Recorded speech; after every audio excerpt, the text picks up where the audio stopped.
Today, we're diving deep into one of history's most debated events with Wes Huff, a Canadian Christian apologist whose unique background brings a fascinating perspective to biblical scholarship.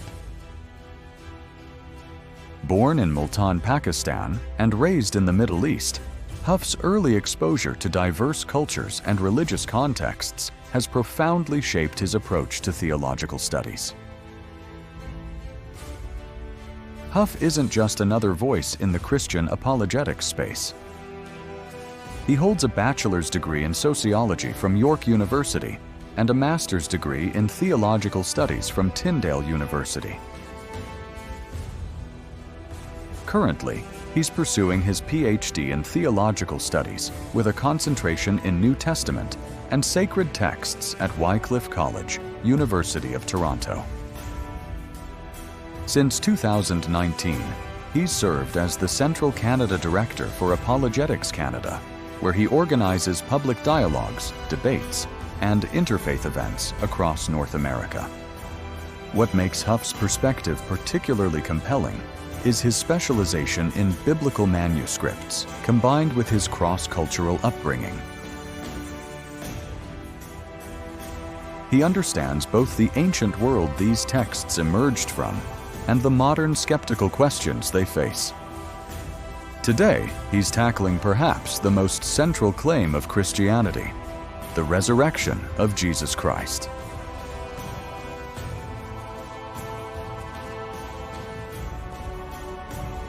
The resurrection isn't just a theological concept, it's a historical claim that demands investigation.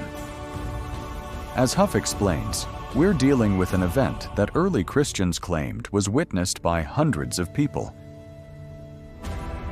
including what Paul describes in 1 Corinthians 15 as a simultaneous appearance to over 400 individuals. This isn't the stuff of private visions or mystical experiences. These are claims about public, verifiable events. But here's where it gets interesting. Unlike other Messianic movements of the time, which typically died with their leaders, Christianity exploded after Jesus' death. What made this movement different? What convinced thousands of people, many of whom would face persecution and death, that their executed leader had actually conquered death itself?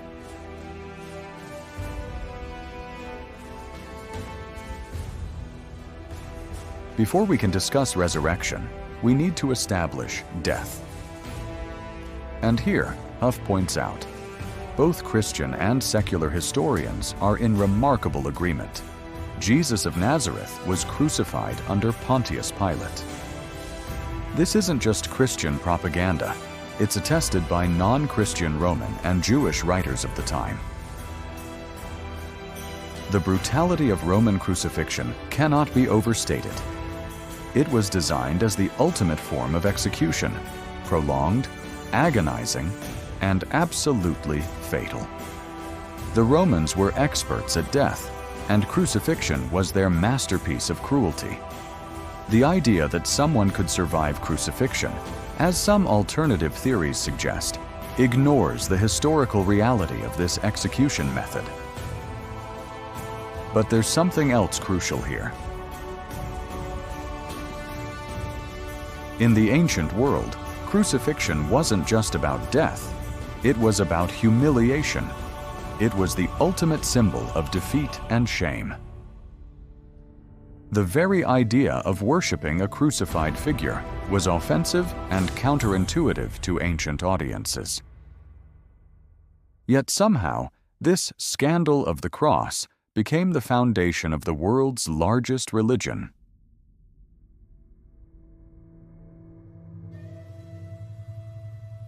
One of the strongest arguments Huff presents centers on the proximity of the gospel accounts to the actual events. Unlike many ancient texts that were written centuries after the events they describe, the New Testament documents were composed within the lifetime of eyewitnesses. This matters because it means the claims could be fact-checked or contested by people who were actually there. Paul's letter to the Corinthians, written roughly 20 years after the crucifixion, mentions that most of the 500 witnesses to the resurrection were still alive. This is either remarkably bold. If Paul was lying, he could easily be exposed, or it's exactly what you'd expect from someone reporting actual events. The challenge for modern readers is understanding how difficult it was for stories to be fabricated in oral cultures. In societies where memory was trained and communal, where stories were constantly retold and verified by groups. Inventing wholesale narratives about recent events involving hundreds of witnesses would be nearly impossible.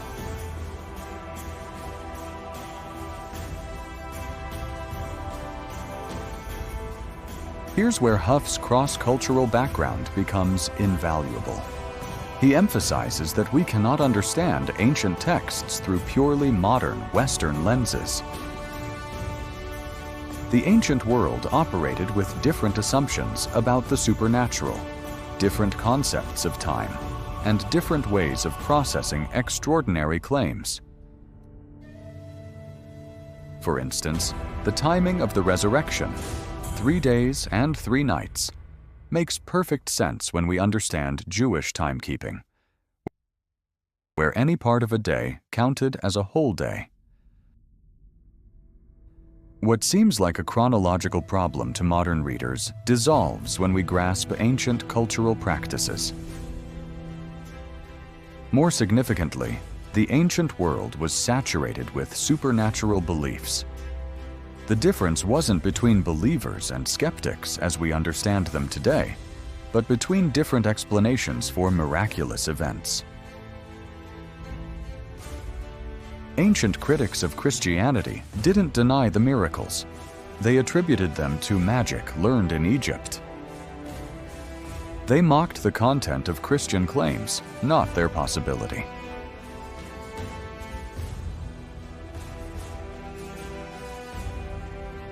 Huff also addresses the alternative interpretations that emerged in later Christianity, particularly from Gnostic groups.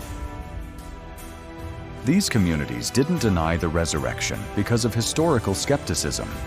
They denied it because of theological commitments. Gnostics believed spirit was pure and matter was corrupt, leading them to reject the idea that Jesus had a physical body at all, let alone a resurrected one. This theological opposition to physical resurrection actually strengthens the case for the original Christian claims. The earliest Christians insisted on bodily resurrection precisely because it was scandalous and difficult to accept. If they were inventing a story, why choose the most offensive and problematic version?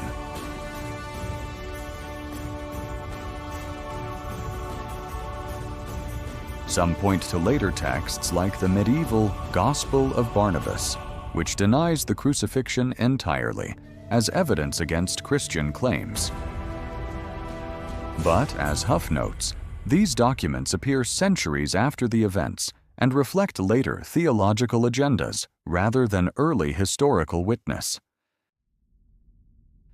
They're about as historically valuable as a 15th century document claiming George Washington was never president. The historical method requires us to prioritize earlier sources, especially when they come from multiple independent traditions and include potentially embarrassing details that authors would likely omit if they were fabricating stories.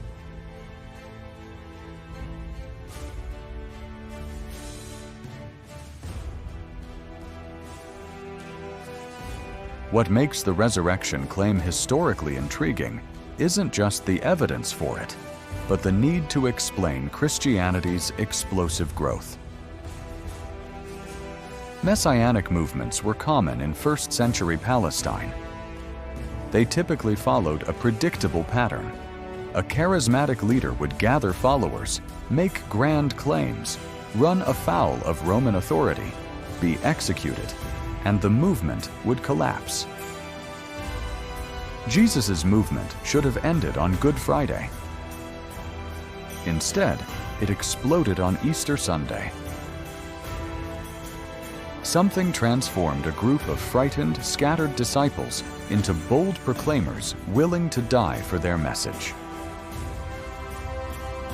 Historical analysis demands an explanation for this transformation.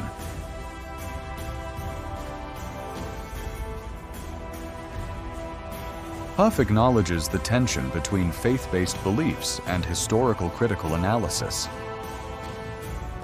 He's not claiming that historical evidence can prove the resurrection in the same way we might prove other historical events. But he is arguing that the historical evidence is far stronger than many assume, and that dismissing the resurrection claims requires its own set of assumptions about the nature of reality. The question isn't whether we can prove the resurrection happened, but whether the historical evidence makes it reasonable to believe it happened. For Huff, the combination of early testimony, multiple independent sources, the transformation of the disciples, the growth of the early church, and the cultural context all point toward the plausibility of the Christian claims.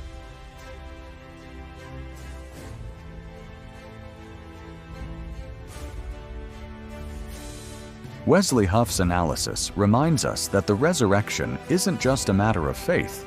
It's a historical claim that can be investigated using the tools of historical inquiry. His unique background, combining rigorous academic training with cross-cultural understanding, brings fresh perspective to ancient questions. Whether you're a believer, skeptic, or somewhere in between, Huff's work challenges us to take seriously both the historical evidence and the cultural contexts that shaped these ancient claims.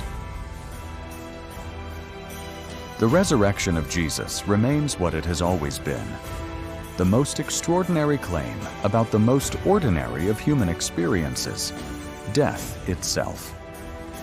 In our modern world, where the supernatural is often dismissed out of hand, Huff reminds us that the ancient world operated with different assumptions. Understanding those assumptions doesn't require accepting them, but it does require taking seriously the people who held them and the events they claim to witness. The resurrection may be a matter of faith, but it's not a matter of blind faith. For Wesley Huff, the historical evidence provides a solid foundation for what remains Christianity's most audacious claim, that death itself has been defeated. What do you think about the historical evidence Huff presents? Does the combination of early testimony, cultural context, and historical analysis make the resurrection more plausible than you previously thought? Let us know in the comments below, and don't forget to subscribe for more deep dives into the intersection of faith and history. Until the next, God bless.